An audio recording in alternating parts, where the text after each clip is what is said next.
Hey everyone, it's Ben Hardy here, and in today's video, I'm going to be reviewing a Ram Rebel Havoc Edition. Before we get in this video, I want to give a huge shout out and thank you to the Large Miller Dodge Ram Jeep Chrysler here in Sandy, Utah for giving me some time with this Rebel. This particular truck is available for sale for the time being, so if you're interested, I'll include a link to their website in the description down below. And then on a side note, if you want to save time and money the next time you purchase a car, link to my car buying guide in the description down below as well. Let's get into it.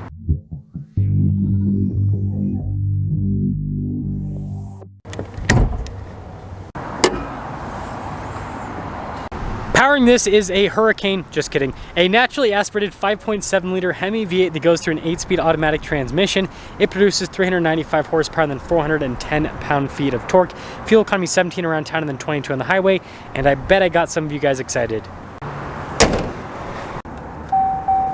Now, before we go over the front end, I do want to mention, if you want to see more videos just like this, then I recommend you subscribe because I post content every single day.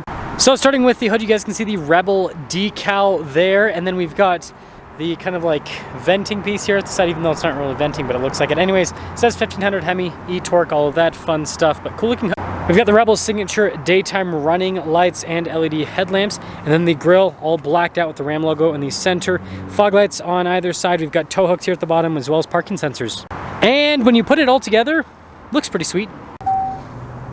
Our turn wheel setup is 275, 70, 18 in the front and over in the rear. And then you guys can see with the center of the wheels how they're blacked out. And then obviously we've got these aggressive all-terrain tires because Rebel life. Big chunky fender flares. Got the Ram logo here. Notice the mirror caps blacked out. So are the door handles. Then you have another Rebel decal here on the back. And then we do have the multi-link setup with the suspension. And then we've got Bilstein shocks. And here's your full side view with the Havoc Edition Rebel. Pretty cool looking. Now here's a quick look at our key fob. We have our unlock function or lock function, the tailgate drop down, remote start, and then the Ram logo on the back. And then popping into the bed, you guys can see we've got bed liner from the factory, and that's about it. We also have a cargo light there at the top. And then this one has the barn door tailgate, so we can, I guess I didn't close it all the way. There we go.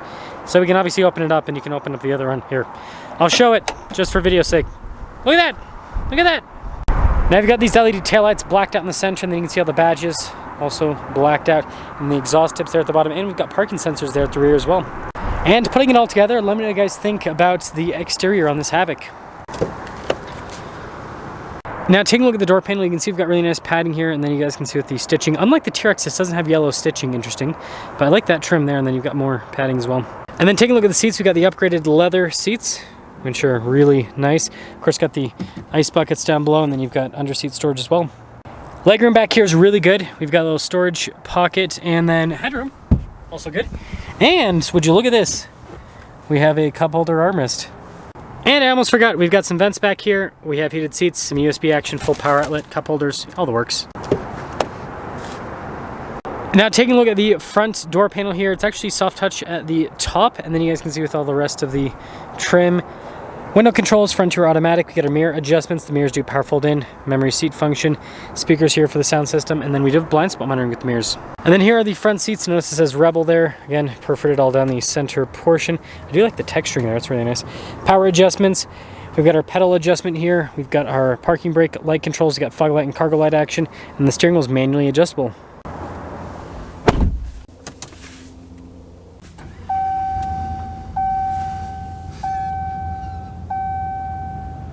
Now taking a look at the steering wheel, we've got really nice leather trim here at the top and at the bottom, perforated on either side. We've got radio controls in the back with our controls here for the cruise control, gear limiter, controls for the center stack, phone controls as well, and then our turn signal windshield wiper stock.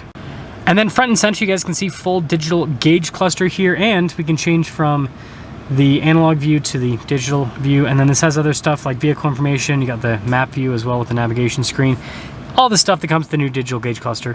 Now in reverse, this one just has the standard backup camera. And then aside from that, we do have the 12-inch display, so vertical infotainment system. We've got dual zone climate, heated seats, heated steering wheel. We've got the shortcut bar here at the bottom, which, you know, it does take a second for some of the pages to load up. But, I mean, overall, pretty solid response time. And then you guys can see on the outside, we've got climate controls, analog, and then also radio controls, also analog. And then there's a little 12 volt there at the top, and then you got this nice trim here. Parking sensors here for the front and rear, tow haul mode, stability control, trailer brake controls as well. And then we've got the dial shifter here for the 8-speed automatic, your driveline select, so this does come with 4-wheel auto as well as 4-wheel high, so that's nice.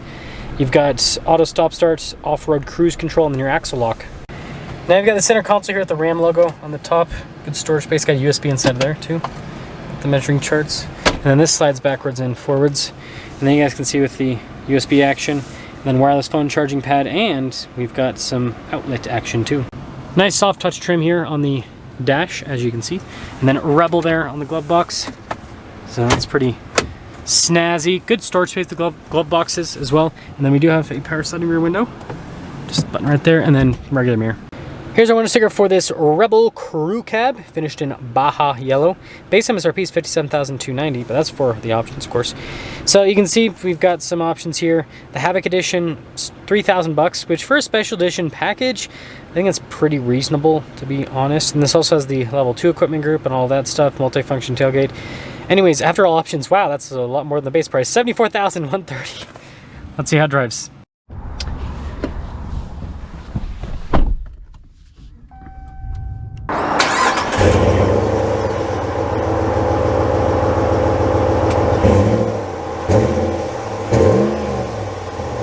Talk about visibility before we set off. Here's your visibility over the hood.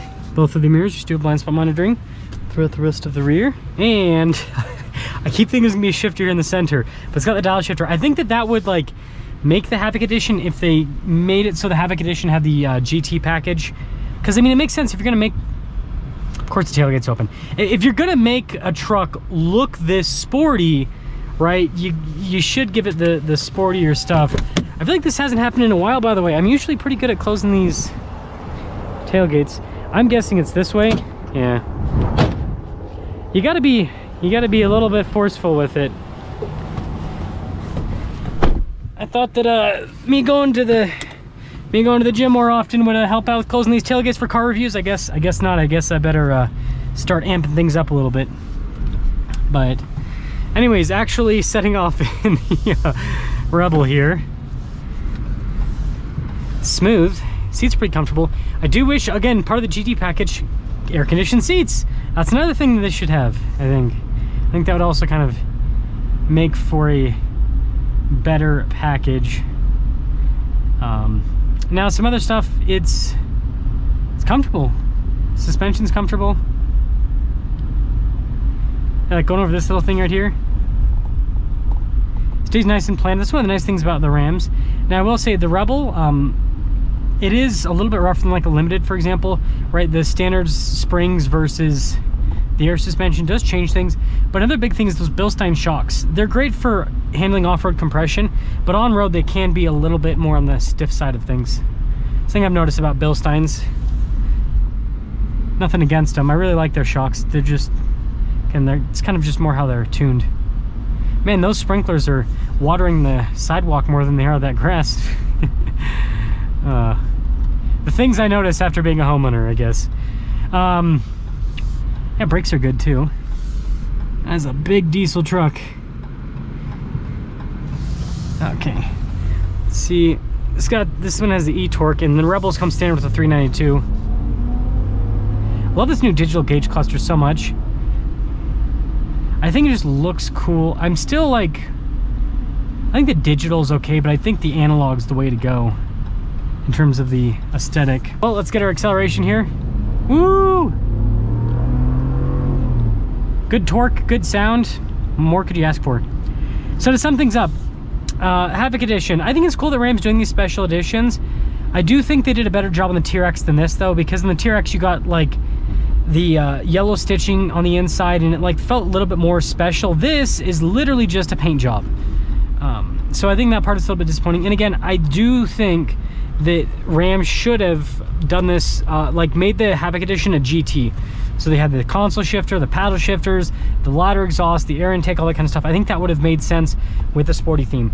Outside of that, let me know what you guys think about the Havoc Edition. Let me know if you think that I'm right on my kind of idea of what this Havoc Edition should have been.